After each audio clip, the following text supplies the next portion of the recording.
Hi everyone! Welcome to Souped Up Recipes. Today we're making sesame chicken. Everybody loves these little crunchy, nutty bites of chicken. It's so good. Today I want to show you how to make it better than your local takeout. Oh, don't forget to watch me all the way until the end of this video because I'm going to update some information about this wok that I want to sell. Okay, let's get started. I got some boneless and skin-on chicken leg. Cut them into 1-inch size pieces. I prefer dark meat when making fried chicken. It gives you a juicier and tender result. And yes, you can use chicken breast if you wish to. Marinate it with 1 teaspoon of grated garlic, 1.5 teaspoon of soy sauce, 1/2 teaspoon of salt, some black pepper to taste, some baking soda to tenderize the meat, 1 egg white, and 1/2 tablespoon of starch, cornstarch, potato or sweet potato starch. They all work. Depends on what you're gonna use for the coating later. Mix everything until well combined. Cover it and let it sit for 40 minutes. While waiting, let's prepare the coating. I have been testing different ingredients for that. I found out that using sweet potato starch makes the crispiest sesame chicken. This is what I'm using. Most Oriental markets will carry it. You can also use potato starch or cornstarch. They will give you a similar result. Besides the ingredient, I will show you a unique method to make your sesame chicken extra crunch. Fluff the starch a little, get a spray bottle, gently spray a tiny bit of water into the starch a few times. Some of the starch will clump up and create some mini little balls. You just wait for 10 seconds to let it set and use the whisk to stir it. Then spray more water. Wait for another 10 seconds and stir it again. Do this 3 times in total. After that, if you touch the starch, you can feel those little lumps which will give some extra crunch to the chicken. Maybe some of you never heard of this method before. Give it a try. You will be surprised. Get a big container and dump half of the starch in there. Spread it out. Adding the chicken. Do not throw in the chicken all in once or else they will stick together. Try to separate them piece by piece. Cover the meat with the other half of the starch. Put on the lid and shake for a few minutes. All the chicken pieces should be coated with starch evenly. Pick out the meat and shake off all the excess starch. I already heat up the oil to 300 degrees Fahrenheit, adding the chicken piece by piece so they don't stick together. Don't crowd the pan because it overflows easily. Do it in batches if you need to. Safety is most important. The temperature is high. In less than 2 minutes, you can feel that the surface is getting crispy and the color is slight yellow. Take them out at this point. Then we're going to do the second batch. Before that, you might want to fish out all those small little bits. It's optional, but it does affect the quality of the oil. Keep the temperature at 380 degrees Fahrenheit and fry the second batch of the chicken.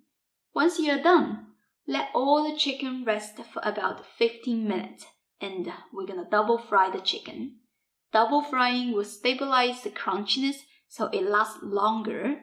Because at the end, we'll coat the chicken with some glossy sauce. If you don't double fry it, the chicken might not be crispy while serving. You just keep an eye on the color. In about 2 or 3 minutes, it will reach that beautiful golden color.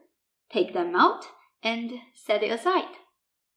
Next, we're gonna make the sauce. Adding 3 tablespoons of brown sugar, 2 tablespoons of liquid honey, 2.5 tablespoons of soy sauce, 2.5 tablespoons of ketchup, 3 tablespoons of water, 1 tablespoon of vinegar. Mix them until well combined. Put your wok on the stove and pour all the sauce in. There are some sugar sank in the bottom of the bowl. Make sure you clean that. Keep stirring the sauce on medium heat. Bring it to a boil and pour in some starch water to thicken the sauce. This is just 2 teaspoons of potato starch mixed with 2 teaspoons of water. Keep stirring until it reaches a thin syrup texture. Introduce the chicken back into the wok, along with a drizzle of sesame oil and 1½ tablespoons of toasted sesame seed. Toss everything until the chicken is coated nicely. Take them out. I sprinkled some diced scallion on the top as garnish. This is great to serve on top of white rice. Just look at this. Don't tell me that you're not drooling. I love shiny looking food. If it happens to be crunchy, that would be the best thing I can imagine. And listen to this. It's so crunchy. Nothing is more satisfying than this. You can really taste the sesame, very nice and nutty. To be honest, the first time I have heard sesame chicken, I was thinking, no, Chinese people do not eat sesame chicken. And now, look at me. I make it every week. I hope you give this a try soon. The recipe will be in the description down below the video. You can go check that out. Thank you for watching until the end. I'm so excited that finally I got a complete sample of the wok that I'm about to launch, which means it's going to be available soon. So let me show you some details. It comes in a nice printed box. Here has my little Souped Up Recipes logo. Very cute, like me. Included is a carbon steel wok, a wooden handle, a natural wooden lid, and a stainless steel spatula. The wooden handle comes unattached. You just screw it in, very easy.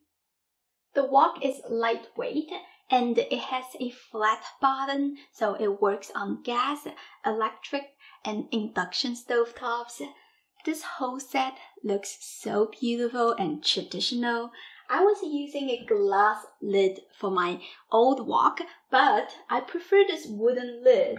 Just the way it looks, the organic wood pattern and the nice hammered marks make me feel so good while cooking. Besides that, there is another small change. I added a pouring lip on the edge.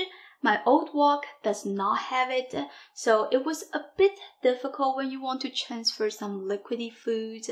Sometimes the counter gets a little messy, so hope this lip will make your life easier. When I launch this product officially, I will also share a full tutorial about how to season and take care of your carbon steel wok. With the proper care, it will become non-stick and last you many, many years. Okay, that is all the information for today. Can't wait to see you next time. Bye!